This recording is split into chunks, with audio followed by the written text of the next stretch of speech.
Selamat datang di salah satu perkuliahan wajib program studi oceanografi, yaitu Mekanika Fluida OS 2102. Selanjutnya kita akan melihat kompresibilitas pada gas ideal, di mana hubungan tekanan dan suhu dihubungkan oleh persamaan konstitutif yaitu PV sama dengan nRT. Berikut adalah contoh ketika kita mengaplikasikan koefisien compressibility untuk gas ideal. Untuk gas ideal, persamaan tekanan dapat menggunakan persamaan yang sudah kalian kenal dari sejak SMA. Dari manipulasi matematika, kita dapat mengetahui bahwa tekanan dapat dirumuskan dengan rumus yang sama dengan koefisien compressibility. Artinya, gas ideal, koefisien compressibility-nya sebanding dengan tekanan. Jika kita substitusikan balik tekanan ke koefisien of compressibility, maka kita akan mendapatkan bahwa dou P per P sama dengan dou rho per rho, yang artinya perubahan fraksi tekanan sama dengan fraksi densitasnya, atau artinya prosentase kenaikan densitas gas ideal pada kondisi kompresi isotermal sama dengan prosentase kenaikan tekanannya. Secara fisis, untuk koefisien kompresibilitas gas ideal dapat diartikan bahwa kompresibilitas gas ideal hanya tergantung pada perubahan tekanan dan tidak perlu memperhitungkan perubahan volume atau densitasnya. Untuk tekanan yang besar, maka kompresibilitas gas idealnya juga besar, dan sebaliknya, tekanan yang kecil kompresibilitasnya kecil. Tapi untuk kompresibilitas yang besar ini kita perlu hati-hati.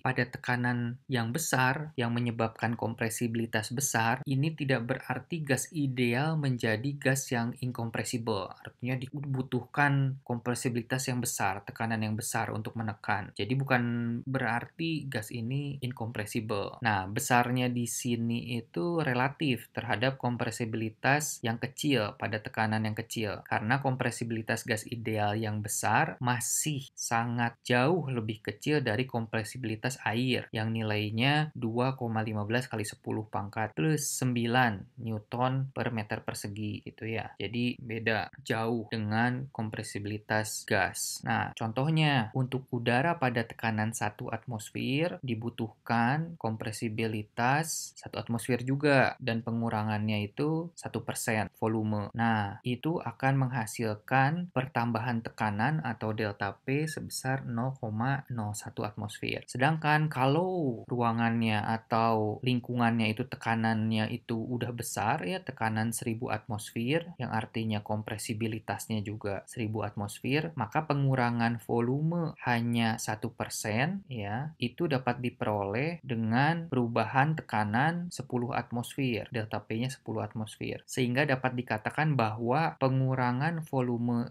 yang kecil pada gas dalam kondisi ditekan dengan tekanan yang sangat besar ya, misalnya 1000 atmosfer, diperlukan penambahan tekanan yang juga besar. Jadi bukan berarti lingkungannya udah besar tekanannya gitu ya. Dia tidak perlu ditekan yang besar juga, dia ditekannya harus besar gitu, dibandingkan dengan lingkungan dengan tekanan yang kecil. Nah, untuk koefisien kompresibilitas ini, kappa ya, kita punya simbol lain yaitu alfa. Dikenalkan alfa pada koefisien kompresibilitas ini yang menyatakan hubungan terbalik dengan kappa. Alfa ini di bidang oceanografi memiliki pengertian yang cukup mendalam lah ya. Ketimbang kappa, alfa ini sangat dekat dengan bidang kita. Ketika kita memperhitungkan densitas air laut, itu ya perubahan densitas secara adiabatik, kita menggunakan konsep alfa ini yang diambil dari koefisien kompresibilitas ini. Nah, alfa itu dirumuskan sama dengan 1/4 kappa, dan kalau dihitung dari persamaan coefficient of compressibility, kita dapat seperti ini. Kompresibilitas isotermal suatu fluida menyatakan perubahan volume atau densitas fraksional berhubungan dengan kanan. Kita lanjutkan lagi. Terima kasih.